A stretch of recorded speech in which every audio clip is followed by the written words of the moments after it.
That gray face with the huge black eyes, the one you've seen your whole life on movie posters, on t-shirts, in every abduction sketch. Bashar transmitted something decades ago that rips the wrong caption right off the bottom of it, and I can't unsee it, because the story you were told is a lie. Not the part where they exist. That part is real. The lie is the word alien. These beings, big heads, ashen skin, those bottomless black eyes that show up in every account from someone who woke up at 3 in the morning, sure, they weren't alone. According to Bashar, they were never extraterrestrial. They're human. A version of us. And where they come from is the part that's going to pull the floor out from under you. I'm Stanley, and this is Code 1947, where we catch the signal and decode the code. Today you're going to find out the complete origin of the Greys, why it's a direct warning about the road our own civilization is walking right now, and what one physical contact revealed about who is actually behind those eyes. If you're ready to face what almost nobody has had the nerve to face, stay with me to the end, because this isn't a story about invaders from another planet. It's a story about us, just seen from the other side of time. Let me start with what we think we know. The Grey is by far the most recognizable image of an alien there is. You close your eyes and there it is. The bulbous skull, the narrow chin, the thin limbs, those black eyes that seem to swallow the light. It's on billboards, in Spielberg movies, in Halloween costumes. We've domesticated that image so completely that we forgot to ask the obvious question: where exactly did this being come from? The standard answer was always vague. Some distant star, Zeta Reticuli, some random corner of the galaxy, convenient, far enough that nobody can check, exotic enough to close the subject. But what if its origin isn't light years away? What if it's just one distance away? A distance no telescope on Earth can measure. Because here's where it gets strange. The accounts from abduction witnesses, across decades and across continents, have a consistency that gives you chills. And it isn't just the appearance, it's the behavior. People who went through it almost never describe cruelty in the human sense. They describe something worse: coldness, a clinical indifference. Beings that examine, that collect, that proceed without registering the terror of the person on the table in front of them. Like emotion is a language they simply don't speak anymore. Hold on to that phrase, "don't speak anymore," because it hides a brutal implication. If they don't speak it anymore, then at some point they spoke it.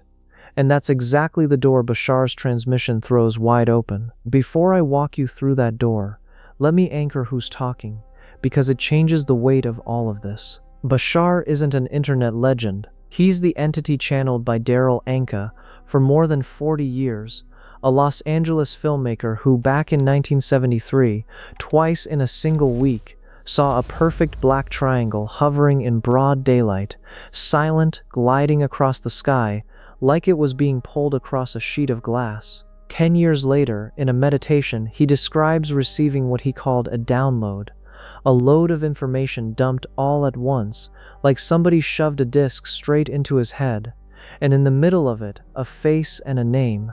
Bashar.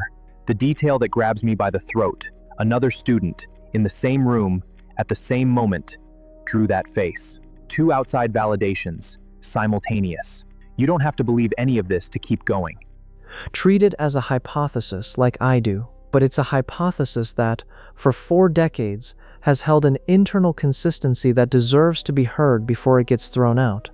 When what Bashar claims about the Greys is this, and I'm going to stay as close as I can to the words he transmitted: what we call the Greys used to be humans in a parallel reality, another version of Earth, different from ours but Earth, and they destroyed their version of it. They did not pay attention to what they were doing. They went too far, and they made their own planet unlivable. Sit with that for a second. It wasn't an asteroid. It wasn't an angry god. It wasn't cosmic bad luck. It was carelessness. It was a civilization so dazzled by its own power that it stopped feeling the cost of it. Let me rebuild the fall step by step, because every step is a mirror. On that parallel Earth, technology advanced at a dizzying speed, science advanced, knowledge advanced, But step by step, they left something else behind: empathy, affection, the connection to their own humanity. They kept trading feeling for knowing until feeling became a useless appendage. And the technology they built with no emotional anchor did what unanchored technology always does.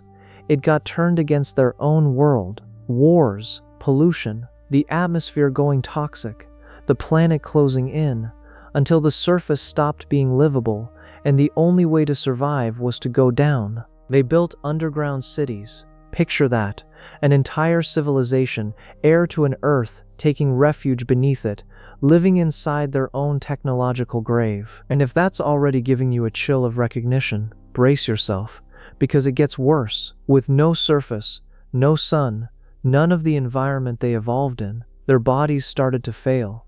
They began losing the ability to reproduce. The answer was cloning, copying themselves to keep existing. It worked, for a while. But a copy of a copy degrades. Their DNA kept losing viability with every generation. Like a tape played so many times the sound turns to static. Cloning stopped being enough. And then came the decision that sealed the face we know. They began modifying themselves genetically to survive that extreme environment, generation after generation, altering their own bodies, shrinking, adapting, throwing away anything that didn't serve raw survival. And what was left at the end of that process was exactly that figure: the big skull, the enormous eyes adapted to underground darkness, the gray skin, the thin body, the grays. They didn't come from another world. They became that. They're the portrait of a humanity that outlived itself and paid the price with its own form. Stop here for a second, because I know what's happening on the other side of the screen. There's a chill going up your spine that isn't fear of a monster, it's recognition. You just heard the description of a civilization that outsourced feeling to knowing, that abused its own technology, that sickened its own air, and part of you knows exactly which mirror I'm talking about. If that just landed, do one thing for me before we go on. Drop a comment with a single word: mirror. I want to see how many of you felt the same chill at the exact same point. Because the next part is where the story stops being about their past and touches your present directly. Because even down there, even modified, even cloning and patching their own genome, the species was still marching toward extinction. And that's when they made the discovery that changed everything. According to Bashar, they developed a technology capable of accessing parallel realities. Not travel through space, crossing between versions, and with it, they began a specific hunt: humanities on other Earths that still carried healthy, living, viable DNA. A version of human that hadn't burned itself yet. And out of all the possible Earths, they arrived at one in particular: ours. What should have been the end of the investigation is where it actually begins. Because this is the exact point where their story touches your skin, literally. What started there is what we, on this side, always called by the wrong name: the abduction program. Decades of accounts, in every corner of the planet, of people pulled from their beds, from the road, from their rooms, examined, marked, returned. The culture packaged it as horror, as invasion, as random predation by monsters from space. But through the lens of the transmission, it takes on a different weight. It wasn't random predation, it was collection, systematic, desperate. A dying species trying to save its own bloodline with the only genetic material that still worked: ours. And what gives me chills is the consistency. Take hundreds of these accounts, separated by decades, by languages, by people who never exchanged a word with each other, and the details repeat with a stubbornness that doesn't fit invention. The cold room with diffuse, shadowless light, the table, the missing time, those minutes or hours that vanish from the clock and from memory and only come back in pieces, in a dream, a smell, a jolt in the middle of the night years later, the mark on the skin that appeared with no cut, and always, that sense of being processed by something that operates with surgical method and zero human warmth. The culture sold this as a horror film, but horror has intent. What these witnesses describe isn't malice, it's efficiency with no emotional witness. And when you swap the frame of invading monster for the frame of a collapsing species running an emergency collection, every detail stops being random and becomes what? It becomes the protocol of a genetic rescue operation run by beings who forgot how to ask permission. And here's a detail that changes the tone of everything, and I need to deliver it carefully. Remember the word I asked you to hold on to earlier? Coldness. The Greys, by the time they reached this point, had lost the connection to their own emotions. It was the very thing they left behind on the climb up the technological ladder. So, according to Bashar, they literally could not comprehend the impact of what they were doing to the people they abducted. It wasn't sadism, it was absence. They didn't feel the other person's terror because they had unlearned how to feel their own. And that's why so many of these experiences were absurdly traumatic, not from calculated cruelty, but from total emotional blindness. A surgeon operating without anesthesia because he forgot that pain exists. Now, and this matters so we don't fall into cheap victimhood or romanticizing, Bashar claims that the people who went through these experiences had agreed, on another level before they were even born, to take part in this, not as punishment, as an agreement. And the purpose of that agreement is the key to this whole video. Because what was the point of all that collection? It wasn't just to copy human DNA to fill a quota, it was to create hybrid beings, to mix the degraded gray DNA with living human DNA, and, in the process, bring back exactly what they had lost at the start of the fall. The connection to emotion, the capacity to feel, the capacity to love. Look at the size of that. The most advanced thing that dying civilization could conceive, after all the technology, all the underground cities, all the genetic engineering, was a plan to relearn how to feel, and the only place that code still existed intact was inside us. The emotion we treat as weakness, as the thing that gets in the way, as the opposite of reason, was the genetic treasure of future humanity crossed entire realities to recover. And the program didn't stop on the first try. Bashar describes a lineage of hybrid races springing from that mixing, each one a little more integrated than the last, each one a step toward recovering the lost humanity. The first ones were still distant, still cold, still more gray than human. Those are the ones that show up in the most terrifying abduction accounts, the tall, silent beings. But generation after hybrid generation, the warmth came back. And this is where the transmission delivers the turn I can't hear without my whole body going cold. Bashar's own species, the Essassani, is a product of this program. They are, in his words, part of that hybrid lineage. Half human, half gray. They exist because of us. They carry our DNA. And he says it plainly. We are family, literally. We are related genetically, and they literally consider us their ancestors. And they are our descendants. The monster from the movies at the end of the line isn't an invader. It's a distant grandchild crossing time just to say thank you. So let me pay off the questions I planted at the start, because now they close into a single thing. Why do the Greys feel so cold? Because they're the frozen portrait of the exact moment a humanity gave up on feeling. Why do they do what they do? Because they're trying, in the clumsy and traumatic way they can manage, to undo that mistake. And why should any of this matter to you, right now, on some ordinary Tuesday, on this side of the screen?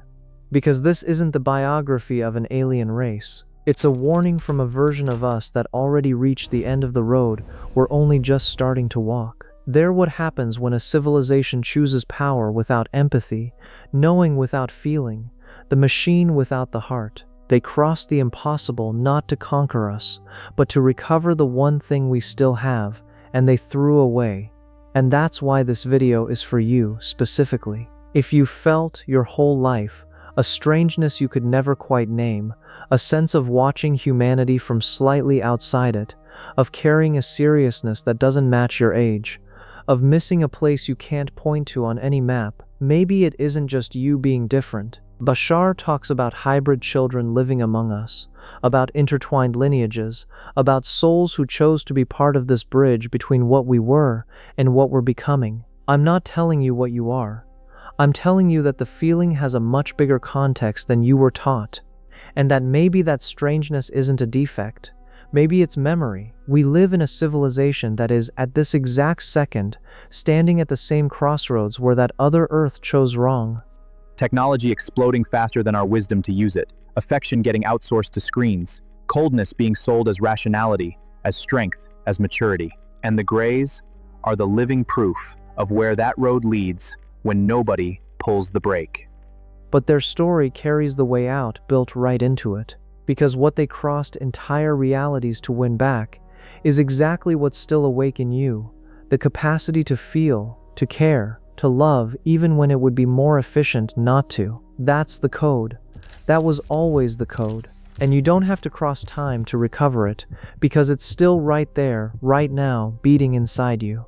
I really want to hear from you. Do you feel like you've been through something you could never explain? Have you had that dream that felt more like a memory than a dream? That presence in the room the logic doesn't account for? Tell me in the comments, no fear of judgment. This is the one corner of the internet where this conversation gets taken seriously. And if this decode got to you, turn the gear, drop a like, because when you click it, this signal breaks through the bubble and reaches the exact person who needs to hear this today and doesn't even know it yet.